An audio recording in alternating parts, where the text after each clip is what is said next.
This is Things Police See, First-Hand Accounts, with your host, Steve Gould. Hey guys, welcome to the podcast that interviews active and retired police officers about their most intense, bizarre, and sometimes humorous moments on the job. I'm your host, Steve Gould. Thank you for joining us, everybody. This is episode number 84, if you can believe it. The big 84. Thank you to everybody who is a monthly subscriber on the show. I want to call roll call right off the top. I want to thank Tony Fahey, Corey Payne, Jacob Ruth, Carmen East, Rich Emery, William James Long of William James Long Investigations, Samantha Harper, Gary Steiner, the great Gary Steiner, Richard Wilson, Scott O'Donnell, David Diaz, Timothy Wright. Thank you all for your continued support. Thank you so much. You guys get the bills paid, you keep the lights on over here, and you kind of take some of that stress and some of those bills off my shoulders, which I really, really appreciate. If you want to become a monthly supporter, any amount is appreciated. You go to thingspolicec.com and you can scroll down and you can click the links and stuff. You'll see it. It's not too hard to do. So thank you to all you fine people out there.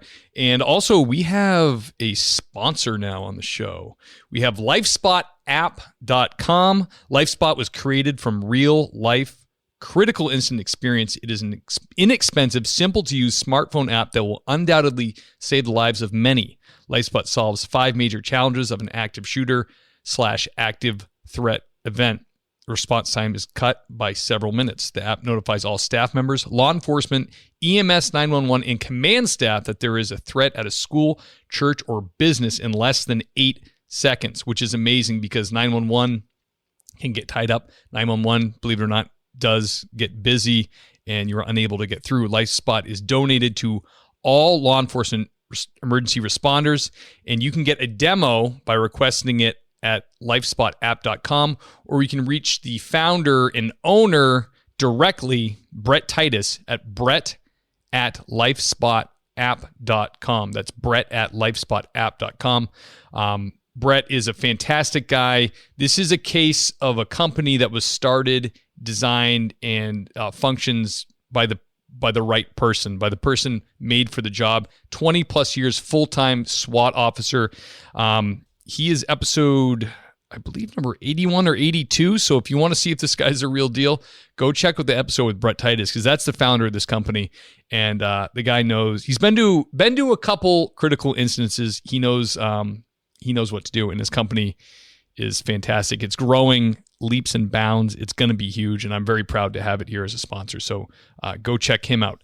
So, folks, without further ado, today's guest is a Michigan officer from Southfield Police Department, 20 plus years on the job, worked patrol, detective, FTO, and at one point was a hostage negotiator, and also is the host of the Off Duty podcast, available everywhere you get your podcasts. It's Mr. Anthony McNeil. Let me get Anthony on. Anthony, welcome to the show, brother. Thank you, Steve. How you doing? I'm doing great. How are things are you in Michigan still? Yes, sir. Still here. Excellent. Here. How's the weather? I saw a funny meme that accurately describes Michigan weather right now. It went from 90 to 55 like it saw a state trooper on the highway. That's a good analogy for this show. So I have a friend who lives in Michigan, and I have to say, the part of Michigan she lives in looks straight up magical to me. I hope it's Michigan. I think it's Michigan. Mackinac County? Mackinac, yeah. She's way up here. Way up there. Yeah. And it's like this picturesque little village, and there's a bridge that's like miles long. Does the bridge go to Canada, or does that go to an island or something? No, Mackinac is actually what we call the UP, the Upper Peninsula. Okay. So that's the Mackinac Bridge, and that goes over into the UP. It connects the lower half of Michigan up to the Upper Peninsula there. Man, it looks awesome. Is that where are you from that area? No, I'm all the way down. I'm just outside of Detroit. Oh, damn. That's right. You know what? I looked up Southfield on the map, and I said, Yeah, this guy's a little too close to Detroit for my liking. Yeah, have you watched the movie 8 Mile with Eminem? Years 8 ago. Mile is our border. Yeah, that's our borders with Detroit. Man, can I ask you a question with because I see when you watch like Discovery Channel, once in a while they'll do a special on Michigan. And they always interview there'll always be a cop or a firefighter on that lives there, and they'll go like, yeah, I bought my neighbor's house for $20,000. It's like is there in fact whole neighborhoods that are just like one or two people live in now? Is that what's happening? Yeah, you go to certain parts of Detroit and you will see that. But I have to say that there's a huge resurgence of the city that has taken place. Oh, that's great. Downtown Detroit now compared to 6 years ago, it's not even the same city. 6 years ago, it looked like the pits. Yeah. Now it looks like downtown Toronto or someplace. The neighborhoods are all there's an old neighborhood that has these huge houses, like 4,000 square feet, that were built like back in the early 1900s. Oh, beautiful. A lot of them are run down and just not taken care of. They were vacant. Now someone has decided to go through there and they're renovating all these homes, and they're just revitalizing the whole neighborhood. And it's actually bringing that whole area about. This area is where all of the Motown people grew up living and everything. The Berry Gordys and all the big wigs live there. Yeah. So it's a lot of big mansions there that were just broken down, and now they're all starting to be renovated and it's starting to look nice. The city has really turned around. Oh, I'm really happy to hear that. I mean, I'm from Massachusetts, born and raised, and I don't know much about Detroit at all, but I did, out of curiosity years back when I heard how bad it was there, I was kind of wondering how big a city Detroit was. Like, what did it I compared everything to Boston because that's what we have. And Detroit is a big ass city. Like, if you go to Street View and Google, that is a huge It's a massive city. I mean, it's like America's dirty little secret. No one talks about this major metropolitan area that just collapsed. It's like some of the videos from 10 years ago it looks like a third world country. It's insane. Yeah. It's funny because, like I say, man, in just a short time, I think a lot of it had to do with the political leaders that were in place. And once they got a mayor in there that gave a damn about the people in the city, things started to turn around. For years we had Coleman Young, who he helped the people, but he was more into helping himself. Oh. And everybody knows Kwame Kilpatrick's story, Typical. So yeah. So now they have a mayor that's actually doing things and bringing in tax revenue, and the tax base is just growing, and the city is definitely making a turnaround. Thank goodness, man. That's great to hear. So you were working at a not far from Detroit. So Southfield Police Department, I'm guessing was pretty busy. Yeah, man, it's crazy. When I started in 92, we were averaging about 50,000 runs a year. And at the time we had 160 people on the department. When I left in 2013, we were down to 120 people, and we were averaging about 120,000 runs a year. Oh my goodness. Yeah. So you guys were experiencing the police deflation long before now. I mean, well, what happened with our department in the 60s, they had a big hiring influx. So our department has been hiring in these big waves. So every 20, 25 years, you start having guys leaving. And like now, when I left in 2013, since I've gone, the department has turned over damn near 80%. I don't even know half the people in there now. That's how much it's turned over. So yeah, and you couple that with the fact that nobody wants to be the police anymore. And, the numbers are down. Yeah, that's for sure. So Anthony, can you take us way back, the early 90s, to your first hot call, the first call that got your blood pumping? Oh man. This was actually a funny run. It was an armed robbery. I was working midnights. I think it was my second month in the FTO program. And we get a call it was a big boy restaurant, a fast food restaurant. We get a call that there's an armed robbery in progress. And the same two guys that robbed it that night had just robbed it the week before. So as soon as they walked in, the manager recognized them and hit the silent alarm. So we get there, we set up a perimeter outside, and yeah, it's going down. There, you can see them. They got the guns pointed at the employees and everything. And our sergeant comes on the radio and he says, "Everyone hold your position." Well, at the time, like I said, I worked midnights. We were all young guys. It was time to go. No sooner than the sergeant let go of the key on the microphone, on the mic, we were all going through the door. Two guys dived over the counter, tackled the suspects, and took them into custody. Wow. We all got chewed out, but I remember standing outside watching this all go down inside, and I'm like, what the hell did I get myself into? I bet. So you're watching your field training still, and you're watching these patrolmen just ignore the sergeant and going, yeah, that's a nice suggestion, and we're going to get the guy. Yeah, exactly. You know, they were all, those guys, they were a hell of a crew. They were all hell of a cops. Don't get me wrong. They knew their stuff, and they were a very active group of young officers, and to stand around and wait wasn't their MO. You know, they wanted to go in and take care of business, and that's what they did. Yeah. Hey, I know. I mean, even in today's standards, I know I have a friend that works for a big city, and he just recently disobeyed a sergeant because they're, you know, if you're not there and you're giving orders, you know, to stand down, and he was there and there was shouting of someone needed help inside because people were being brutalized. Yeah. Him and his partner said, "We got to disobey the sergeant on this one." And they went in. They were able to explain it later, but I'm sure those guys were out there and they saw something and said, "You know what? We don't have time to set up. We're going to have to go in."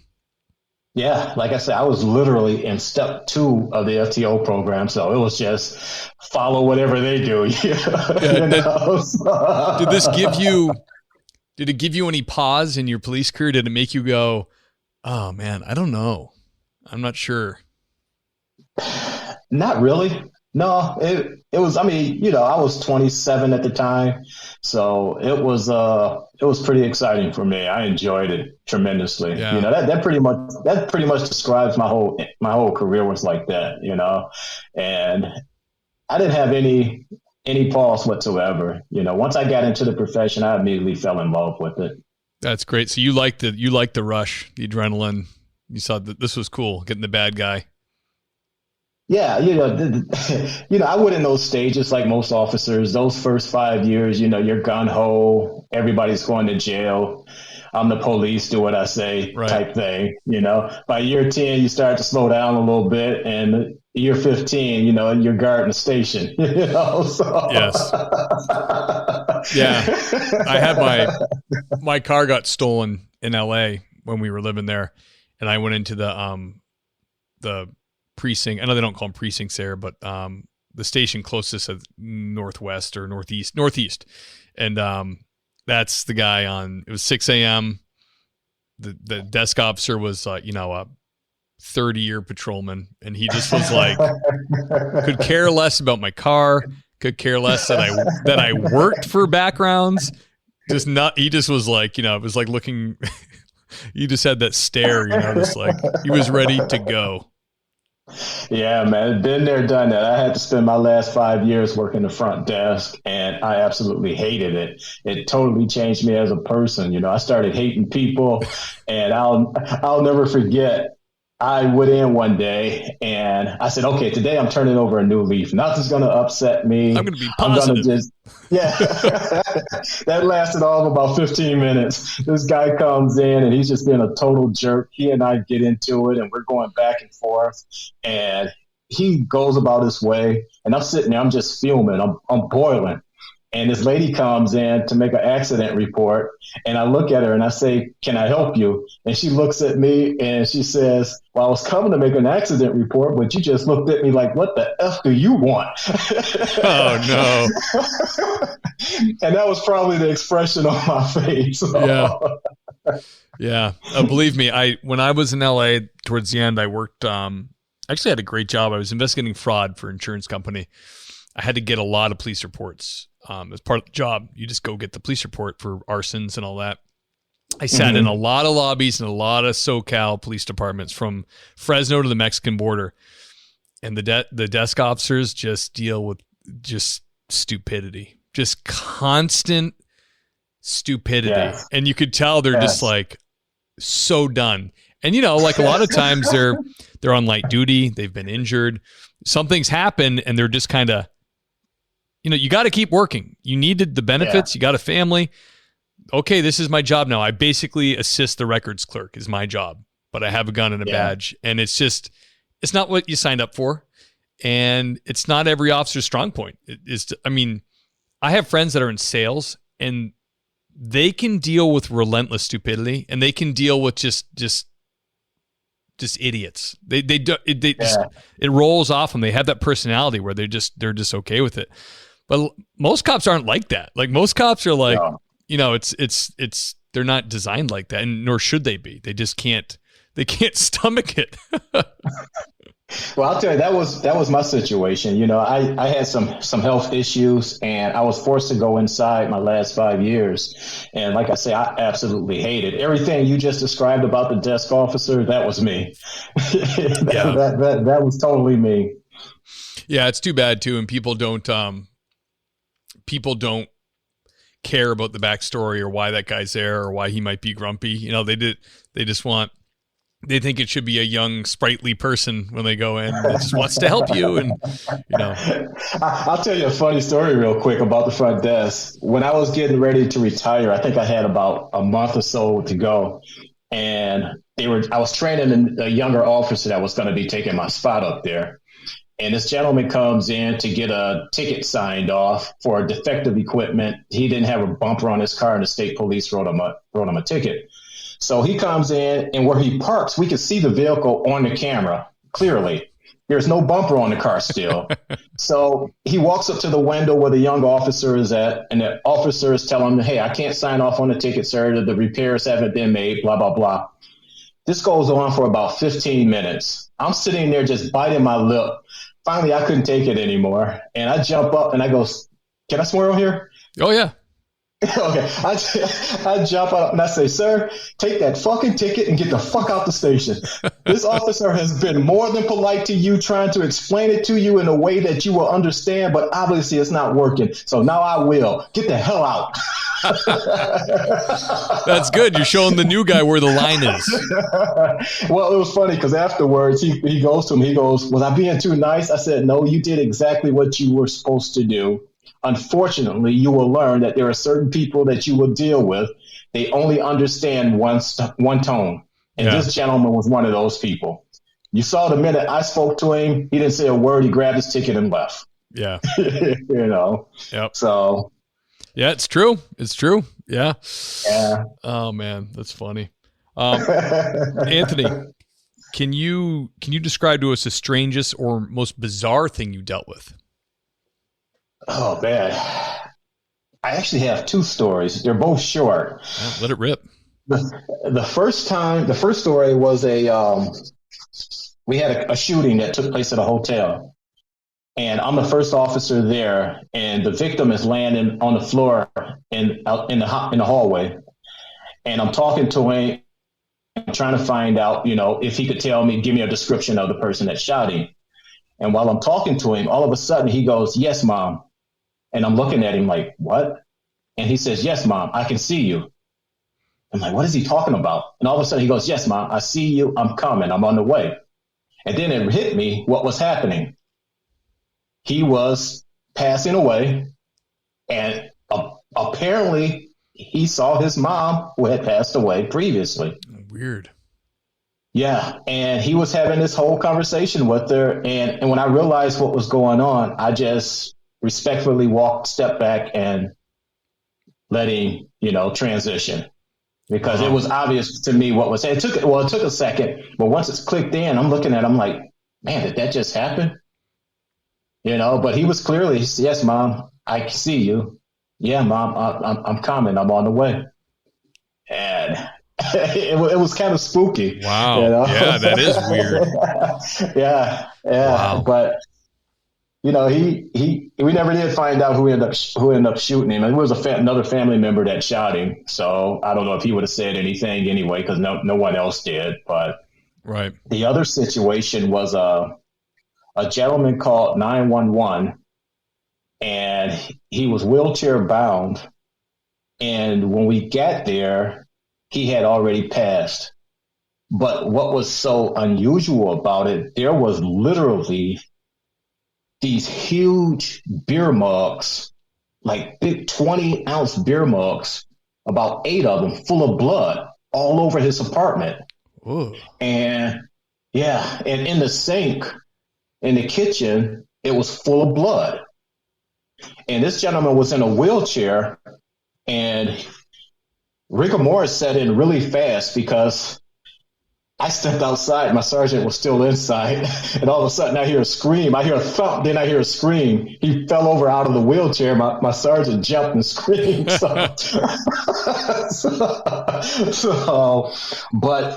it was, the whole scenario was just weird because there was these beer mugs full of blood everywhere, all over this guy's apartment. And he died of natural causes. Apparently he was spitting up blood. Oh. And he literally filled up these 8 mugs of blood. And I'm fine. Everything's fine. Yeah. Yeah. So I don't know what he ended up passing away from, but it was kind of weird just to go. It was like kind of like a scene from a movie, just to see this blood everywhere like that. Yeah, that's disgusting. Yeah. Geez, that reminded me.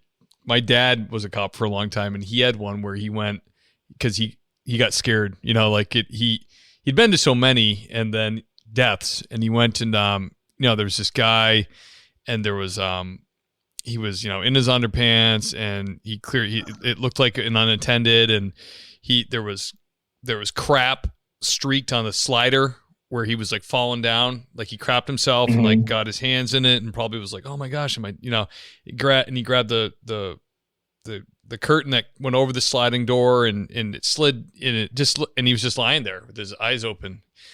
And he just looked ashen. He looked dead. And so my dad's calling it on the radio, and then all of a sudden the guy gasps and tries to sit up, and my dad's just like, ah! Oh my gosh.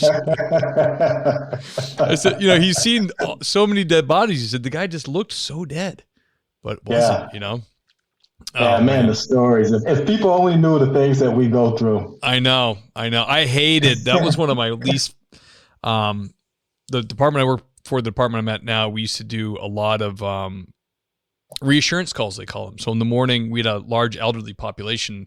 They call in every morning to say they're okay, or I'm still alive is what they say, And this is so we don't find a very old unattended body because so there's a little program our department offered, and once in a while one would get through the cracks, or we'd go, the newspapers would pile up or whatever, and they'd go, oh, you got to go and see, there's a lockbox for it, the FD can open it, and searching those houses, and you're just waiting. You go around every corner, the bathroom, the shower curtain, you're looking for this this person dead. We had one guy, he died kind of like this guy in the wheelchair, but he died on the toilet, just seated up, unsupported. He's not leaning, holding onto his walker, just dead, frozen like that. Like rigor was had froze him on the toilet like that. And that's crazy. It was so weird. I was like, he's not leaning back or anything. He's just sitting there. And his son had come down because he'd got him at night, and he was asleep on the couch next to the bathroom because he could hear his dad making some noises and thought he might be, getting sick, but he fell asleep on the couch, and the dad had died like that. But like you said, there's so many times you see the human body do these things, and it's just, Yeah. It's crazy. It's unfortunate that like these things are like, the real starts going through your head and you're like, oh yeah, that was really weird and gross. Yeah, man. I've seen some crazy stuff over the 20 years, that's for sure. Yeah, I'm sure. Can you tell us about your most intense or terrifying call? It's funny. I never really had there was only really one time that I was really afraid in my whole 20 years. But the most intense run I had was I got into a shooting, and it was one night myself and I was talking, car to car with another officer, and we're talking, and a sergeant comes on the radio and says he just had a couple pull up next to him that just exited the freeway, said a guy just shot at him on the freeway. Well, the suspect pulls off the ramp with them, and he's right behind them. And I was maybe a mile and a half away at the time. And by the time I get there, they're conducting, the sergeant and another officer who was closer than I was, they were conducting a felony stop. Well, as I'm approaching, I could see that the guy still had his foot on the brake, and I knew he was going to take off. And sure shit, he takes off, and we end up getting into a pursuit. That was a Sunday morning. It was about 2 o'clock in the morning, 3 o'clock in the morning. There wasn't a lot of traffic. It had just finished raining. So we're going down this 4-lane highway at about 80 miles an hour. And for whatever reason, after about 2 miles into the pursuit, the guy slows down about 40. And when he slows down, I used a pit maneuver and make intentional contact, and his car spins out and it goes up into the median. Well, I was driving one of the smaller Chevy Impalas at the time, and when I made contact, my car veered off and it ended up hitting the curb and it became disabled. But I was directly across from his vehicle, and I could hear his tires spinning and the engine revving up. So I knew he was going to try to ram me. And as I'm coming out of the car, he's coming right for me. So I end up drawing my sidearm, and I end up putting one shot through the windshield. And when the first shot hit the windshield, he turned to go northbound in the southbound lanes of traffic. And I ended up firing 2 more rounds that went through the door, and they both end up hitting me. Well, the funny thing about it, like I said, it had just finished raining. So during the first part of the pursuit, all the other patrol cars had to fall back because they couldn't see from all of the spray that was being kicked up. And as he's headed back northbound in the southbound lanes, they're all coming southbound, and he sees them, and he turns into a shopping center parking lot. And from there, everybody just played ping pong with him, and they're ramming him and pushing him into light poles and all this stuff. And by the time my car, like I said, it had stalled out, so I had to run down to where they were at. And as I'm running up, I could hear him screaming, I've been shot. And everybody's like, bullshit, nobody shot you.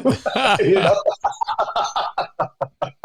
So they're yanking him out the window, and yeah, sure as hell, he had 2 rounds in him, and he ended up going to jail. He was charged with two charges of attempted murder on the 2 victims and felonious assault on me, and still has both rounds in him. So, and he's still locked up, hopefully. That was probably the most intense thing that I did. Well, yeah, I would say that probably was the most intense. The other situation I had was we used to have a hotel in the city that every weekend they would host these parties at a bar that was inside of the hotel.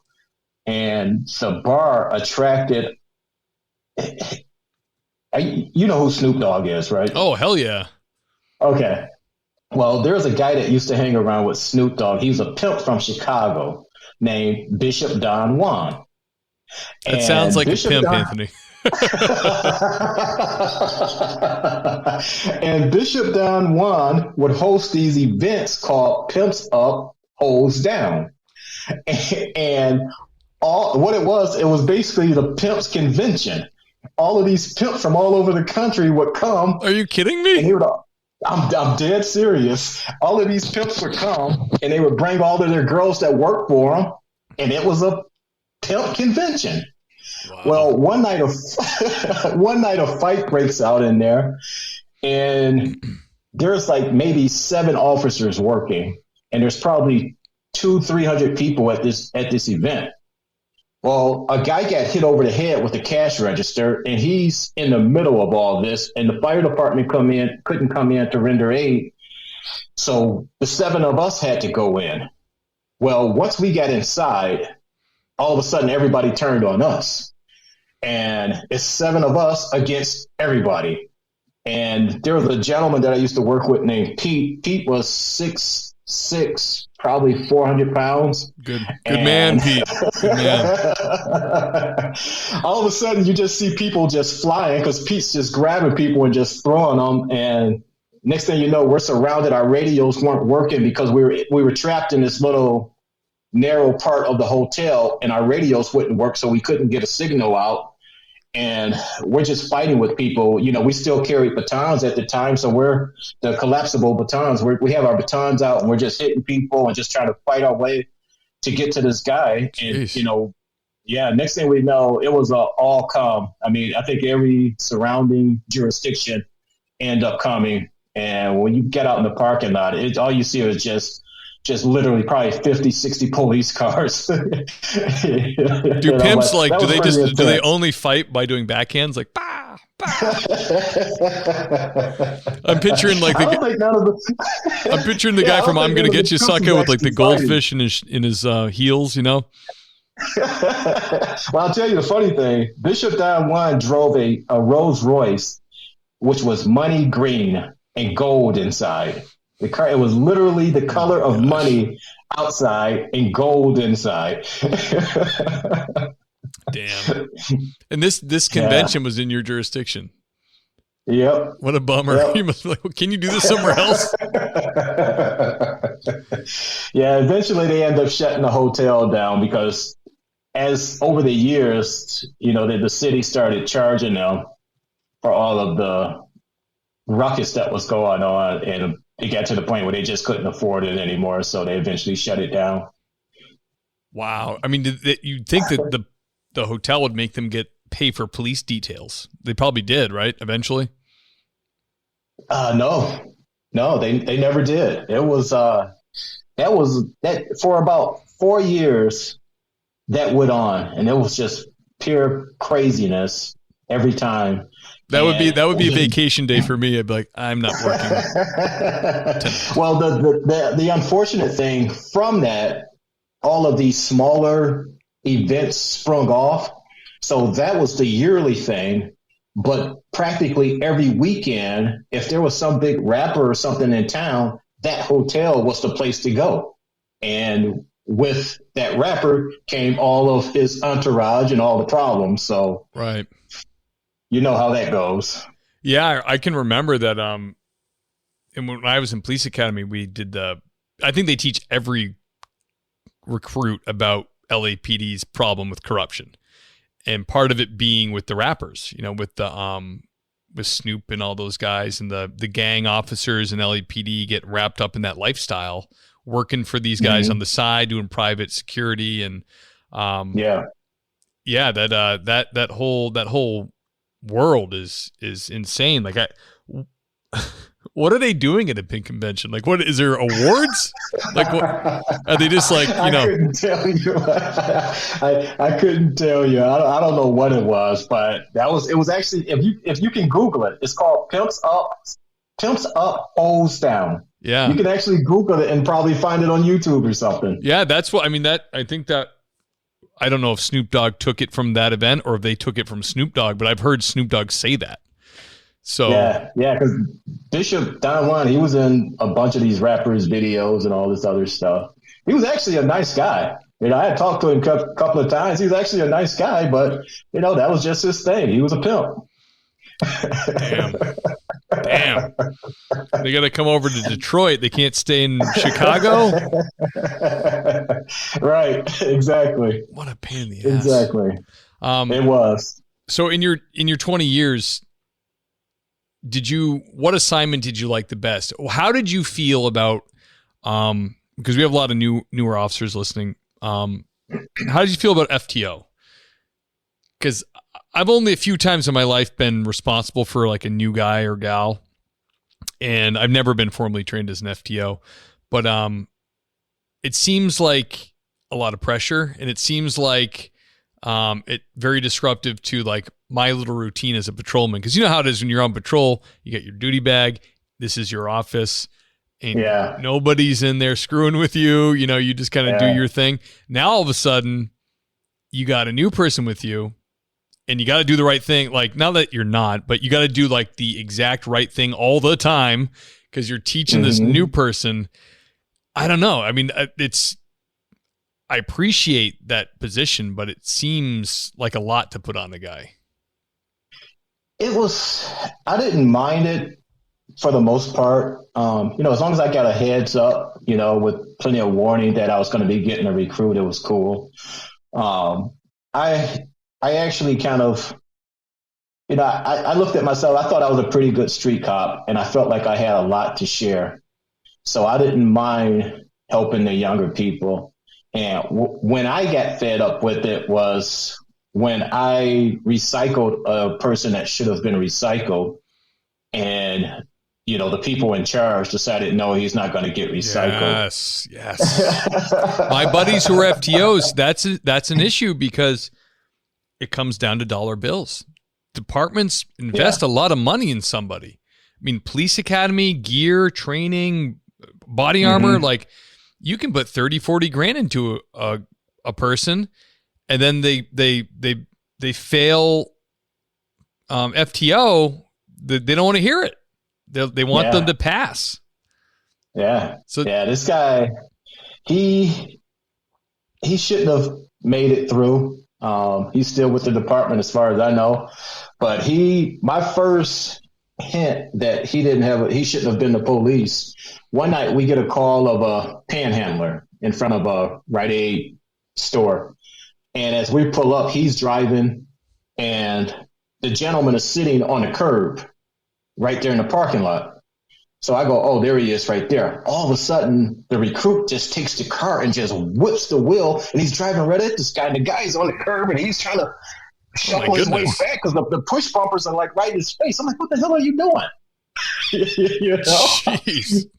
Well, that was one incident.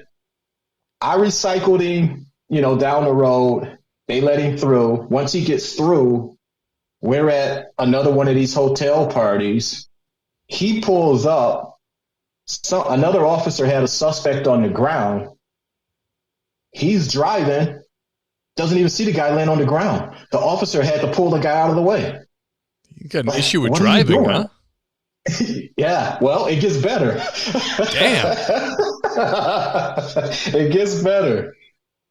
We get a call of an armed robbery that happened in another jurisdiction. They're in a pursuit. It's coming into our city. This same officer somehow becomes involved, and it turns into a foot pursuit. The suspects end up wrecking their car. It turns into a foot pursuit. Next thing we know, we hear they're calling for a life unit to respond. We didn't know what happened. We get there. Apparently, he ran one of the suspects over and killed him. What? Yeah. You told them about this. You warned them. Yeah. And the story ends with that guy is now, I want to say he's still at the department. No. You know what? I kid you not. He's not at the department. He is now a chief of another city. I kid you not. Wow. He became a chief like a year and a half ago. I kid you not. Well, it's safer for the community for him not to be behind the desk. That's for sure. Yeah. But that's when FTO became, that's when I had it after that, But I enjoyed it up to that point. Man, it is crazy too. It doesn't happen often, and the guys and gals of law enforcement are pretty damn good statistically when you look at it nationally. But I know of a few people that I've watched in their career, and you're like, how is this? How's this happen? Yeah, I had a saying: you're either made to be the police or you're made to call the police. Yeah. So it was as simple as that. You're either made. I mean, because I look back and I'll never forget. We had a guy that he was one of my recruits. This guy started when he was 43, 44. He worked. Oh, wow. I think he was an engineer at one of the auto companies, and it had always been his dream to become a police officer. Well, he decided to start late. Within a week, I told him, dude, this isn't for you. This job is not made for you. Go back to your desk before you get killed or get somebody else killed. Wow. And yeah, it took him a couple of weeks, but he finally realized I was right. Yeah, he didn't have it. No, not at all. Not at all. Yeah, it's probably a better profession to start younger. Kind of like how, soldiers always look, they get you when you're 18, they put you through training, and we all know when we're 18, we don't really think we're capable of even dying. That's right. The military said before, we don't want a bunch of 30-year-olds. We want 18. Yeah. We want young men who are like full of testosterone and want to kick ass. We don't want a 35-year-old school teacher who thinks, geez, this doesn't seem too smart. I could die. They don't want to. They don't want that. You know what I mean? And that's like a gross exaggeration, but you know what I mean? Like when you're a young man, you can kind of, and then if you make it through those, you'll learn and grow and educate yourself and, so on and so forth, but you kind of grow those calluses as you grow as a person. Mm-hmm. If you take a person, I can see in this situation, if you took a person who's 40 or so and sat behind a desk their whole life and you shock their system, it might not work. They might not be able to, like the old dog might not be able to learn those tricks, you know? Yeah. It's a job not for everyone, that's for sure. Yeah, absolutely. Anthony, can you tell us about a positive situation you've been in? Or one that seemed positive to you, at least. Well, as I mentioned earlier, I had some health challenges, and I was forced to go inside and work the front desk. And I was there for 5 years. And it got to the point, like I said earlier, I actually started hating people. And a large part of it had to do with the fact that, I was there not by my own choice. I was having some issues with my health, and just a lot of things was going on. So it was just tough to go in and deal with the stupidity every day.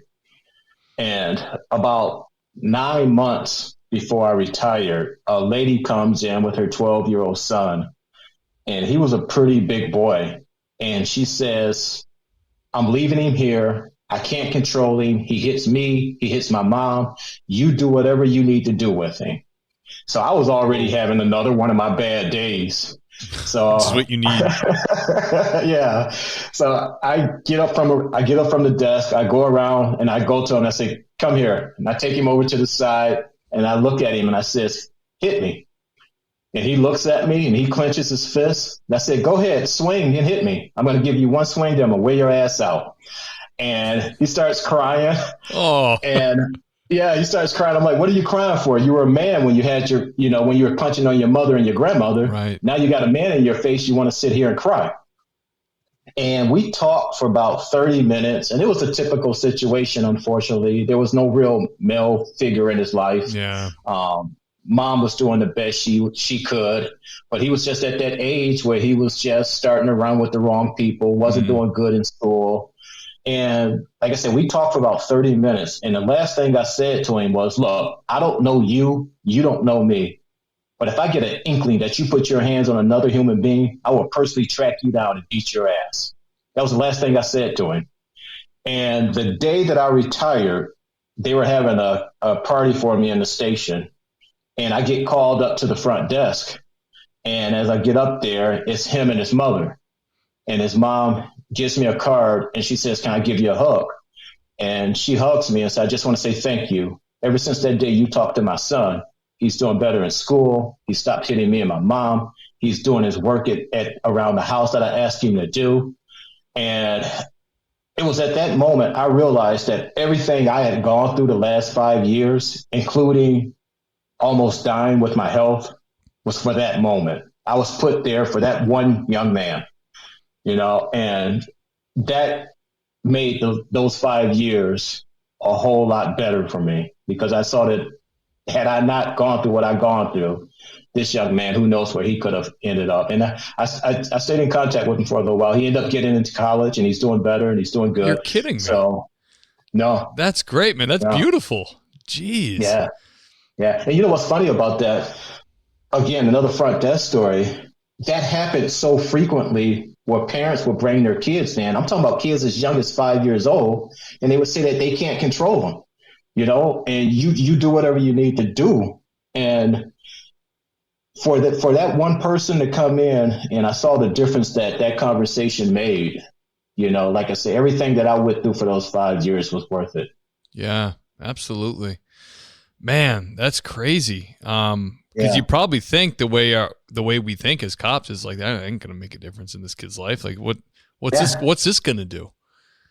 Yeah, yeah. And he, his mom told me he had never had anybody talk to him like that before, and it did something inside of him. He wasn't a bad kid. He was at the verge where he could go either way. Yeah, and fortunately, it was just the right time when they came into the station, because I had other situations. I'll never forget this one where a lady comes in. She was a hospice nurse, and she was actually working. She was with a patient, and her 16-year-old son had got arrested. Well, the juvenile holding tank was behind the front desk, and I had nothing to do with it. He was arrested with two other buddies for trying to buy some cigarettes at a gas station, and when the attendant wouldn't sell him the cigarettes, they smashed all the windows out of his vehicle. Oh, nice. And so they ended up getting arrested. And again, I didn't have anything to do with it. I'm sitting there watching TV or something when his mom comes in, and she's dealing with the other officers that arrested her son. And they bring him out of the back, and she's talking to her son, she's talking to the officers, and all of a sudden her son goes, "Man, fuck those officers. I ain't got time for this shit. Can we go?" And it was something in my head snapped. I jumped up out of that seat. I ran around that desk. I grabbed that young man. I threw him up against the wall. And I said, "Are you out of your fucking mind? Your mom busting her ass, putting food on the tables, probably paid for everything you got on. She's coming to get your sorry ass out of jail, and this is how you disrespect her?" And something, I just snapped. Yeah.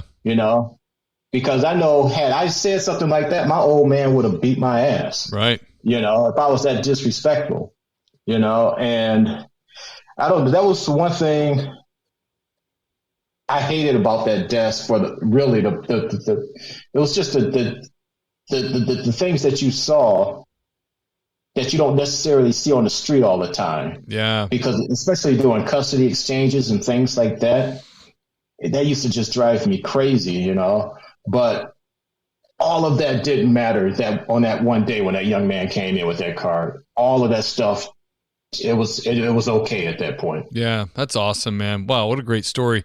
Isn't it true that there really are finding in all these studies that a strong male figure is a big reason why a lot of teens, a lot of young males are failing, why they're getting into so much trouble. They don't have that dad, in the house to just say, sure. I mean, you had to give him like a super dose. Like, hey, I'm going to beat your ass. You've been missing this for the last 10 years. Let me catch you up. I'm going to kick your ass if I find it. You know what I mean? He needed that little bump. Like, he needed to hear that. And it's, that's just the way it is with a lot of species, like a lot of with humans in general, like the man keeps people in check. That's and I don't know.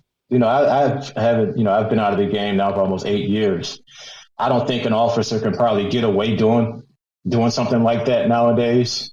That's a good point. It's like a different time. But at that point in my career, I really didn't. I don't want to say I didn't care, because I did. You were over it. Well, it wasn't even that. It was just that my whole career, I was always kind of the renegade, and I never did anything, bad. But I just felt like if something wasn't right, I spoke up about it, and I gave administrations fits I bet. And I never did anything bad or wrong. It's just that when I saw something wrong that needed fixing, I fixed it. My nickname at the time was Sweeper because I was good at sweeping away problems. That's good. That's a good nickname. Absolutely. Yeah. Yeah. It's funny. Like you said, you can't do stuff now like you used to. And, my dad came up as a police officer in a different era, and he worked with one cop that, underage kids drinking was the thing, and a lot of cops would arrest those kids or, whatever, get them OUIs, tow their cars, whatever. Well, this one cop he worked with he'd pour the beer out. He'd make them do push-ups in it. He'd make them sing stupid songs. He'd make them roll around and get them all dirty. And then he'd bring them to their mom or dad and go, no charges. But hey, I caught the kid. He was a wise ass. He, poured the beer out, did all that. Did it for years.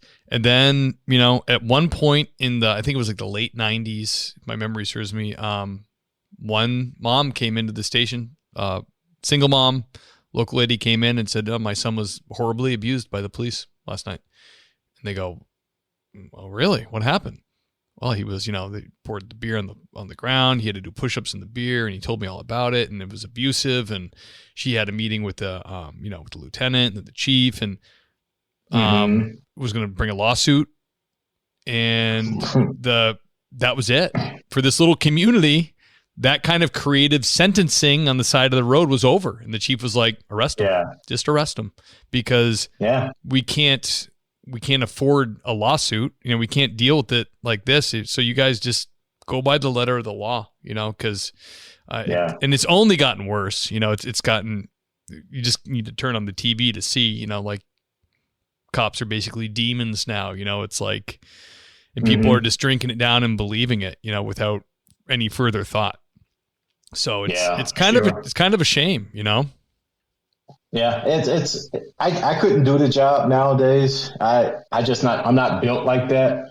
And I understand that times have changed and the profession needs to change with the times, but people have to realize that there is also still a segment of society that are just pieces of shit. Right.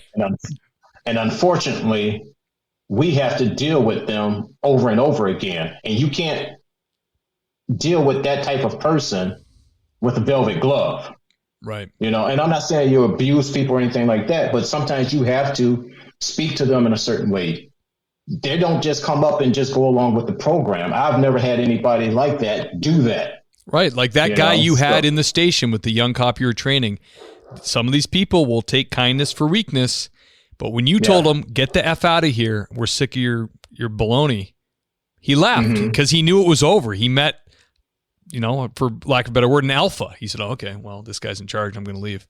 Like that's how you deal with those people. Otherwise, he would talk smack all day in there, take up your whole day, Yeah. And I know I may sound like, coming across as an asshole, but I wasn't. I always treated everybody with the utmost respect. Right. But if you wanted to take it to the next level, trust me, we can go there. Right. So that's a big fear of the guys. And when I worked at LAPD background, that's a big fear with the background investigators was like, being too overly, getting too many candidates that like couldn't pull that trigger, for lack of a better word. They couldn't draw the line on when to become an authoritarian, when to lay it down. They were get a lot of candidates that had never been physical with anybody, didn't play sports, never been in a fight, live with mom and dad, squeaky clean candidate. But to the background investigator, they're like, not sure. This kid's kind of untested. Like he is, can he do a city like LA could eat this kid up? Like you definitely need to be able to draw the line and know when to turn it on, Yeah, for sure. And I don't know, man, it's just a different time. I just couldn't do the job nowadays. You treat everyone with respect. You be kind and courteous to everyone, but just know that 99% of the people out there are good people, just like there are 99% of the cops out there are good cops. But unfortunately, there are those that are assholes, and Sure. someone has to deal with them. They need to be dealt with accordingly. Yeah. Anthony, last question. And this is a popular one because the show has a large following of people who are like in police academy, or they really want to get into police work. So they're kind of searching for police stuff and they're listening. Do you have any advice to future officers or officers that are in training now that you'd like to impart? Yes, I actually have two pieces of advice. The first is, remember that police work is what you do. It's not who you are. What I mean by that is, don't allow the job to dictate and become your personality. Don't allow it to become your identity. Keep friends, activities, relationships outside of police work. Great advice. Because you will need a balance. If police work is all you think about and do and is around, you will start to become a crotchety old man, as my wife calls him. And so you need that balance. And it's real easy to become cynical in this profession. It happened to me. Mm-hmm. And the profession didn't dictate who I was, but that didn't happen to me until my last 5 years. And that was all because of the situation that I was in with the desk. But that would be my first advice. Remember that police work is what you do. It's not who you are. That's the first thing. The second thing is, remember that every interaction that you have leaves an impression, good, bad, or otherwise. So always start out with the best intentions. And if you have to escalate at some point, don't you be the one to unnecessarily escalate things, because you will recognize that trigger when it's time to step it up. So don't be one of those guys that's always pounding on your chest every time you're talking to the 90-year-old woman who just had her cat stolen or something. It's not always, you don't have to be at 100 all the time, because you are dealing with people who are, for the most part, good people. So just remember that every interaction that you have with a citizen leaves an impression, whether good, bad, or otherwise. That's great advice, Anthony. Thank you. One last question. Let's talk about the Off-Duty podcast. What's it all about, brother? The Off-Duty podcast is a podcast that I started back in February of 2020. And believe it or not, it actually started out, my original plans for this was to be a Facebook watch show, TV show. Oh, really? Like, do it live? Yeah. Oh, wow. Yeah, that was the original intent. But it was really hard to get officers to go on camera and talk about their personal lives. So, because they probably want to be able to edit, right? Like down the road, or take stuff out. Yeah.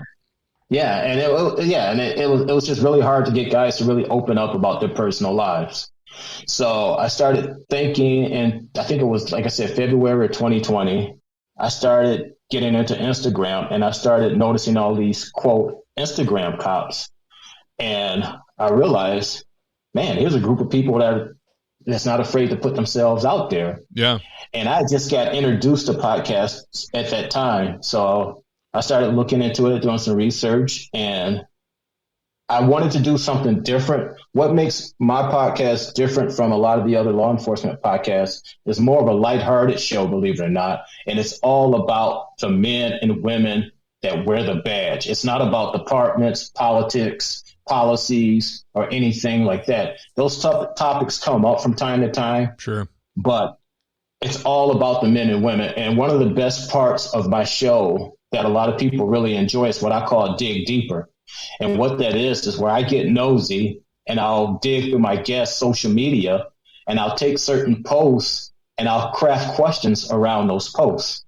And that's great. I've had people cry as a result of it and everything. So, it's a lighthearted show, and it's meant to allow everyone to get to see the human side of police officers. Get to know these people.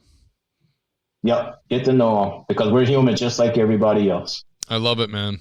I love it. That's great. Where can they can get it? I'm guessing anywhere you get podcasts. Apple, Google. Yes, we're on every platform. I'm happy to say that the podcast is doing very well now. I just got nominated, believe it or not, for the New Zealand Podcast Awards as the best international podcast. Hell yeah! We're number 37 on Apple in New Zealand. We're always in the top 200 here in the U.S. So the podcast is doing very well. We're on episode 57 or 58 or something like that. Still got a long ways to go with it, but it's growing. You can find it on all the platforms, or you can just go to the offdutypodcast.com and check it out. And, I also have my podcast network that I've started where I have 8 or 9 other first responder podcasts as part of the network, everything from law enforcement to I have a couple of nurses and a couple of firefighter wives that have shows in the network. So my show is also part of that network, the Everyday Heroes Podcast Network. Oh, man, you're killing it. I'm going to have to get TPS on there. Yeah, man. Yeah, for sure. We'd love to have you. It's we'll talk about it more.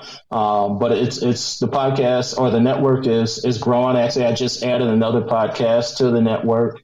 Now I think we're up to nine shows in the podcast. And I also just launched my new law enforcement community called the LEO Hub, which is a platform that I've put together strictly for law enforcement and supporters. And the reason why I started it is because I was tired of Facebook and Instagram and Twitter blocking content and taking posts down and all of that stuff. So this is a safe community that we can all come and participate and be ourselves. That's awesome, man. I love it. That's great. And I will link all of those things in the show notes, and I'll also put it on the website so everybody can know exactly how to get to you. Awesome. Anthony McNeil, thank you so much, sir, for coming on. Fantastic time. Yeah, man. Thank you. I appreciate you allowing me to come on your platform. I listen to the show all the time. It's a great podcast you have, and I appreciate you allowing me to come on and be part. Oh, thank you, sir. Appreciate that. Anthony, I'm going to close out the show. You hold on the line when I do the outro. Okay. Awesome. Guys, that was episode number 84. Anthony McNeil. Awesome stories. What a good time. Go check out his podcast, the Off Duty Podcast, available everywhere you get podcasts. Thank you for all the rating and reviewing. I appreciate it. We're up to over 500 now. I know I harp on it a lot, but it does help. It does help to get eyes on the podcast, and it helps to get the guests keep rolling in. When people search for a police podcast, we're popping up at the top because of the downloads and because of the all the reviews we get. So I really appreciate that. It's really awesome. We'll be back at you 2 weeks from now with another podcast, another interview. If you want to be a guest, please go to thingspolicec.com, scroll down, click be a guest. Just give me a quick synopsis of who you are, who you work for. A couple story ideas. You don't have to type out the story. We just crazy car crash, domestic, FTO story, whatever you got, just quick notes so I kind of have an idea, and we'll schedule you to come on the show. I'd love to have from city cops to country cops to everywhere in between. We've had I'm working on getting I'm in the talks with an Irish Garda and with an Australian. They're a little bit hesitant, but I think I'm going to sweet talk them. I think they're going to come on. It's going to be a good episode. So guys, go to thingspolicec.com. If you love the podcast, you love the content, you listen to all the backlog, it's great to donate. I always appreciate it, or become a monthly subscriber. And don't forget to check out our sponsor, lifespot.app.com.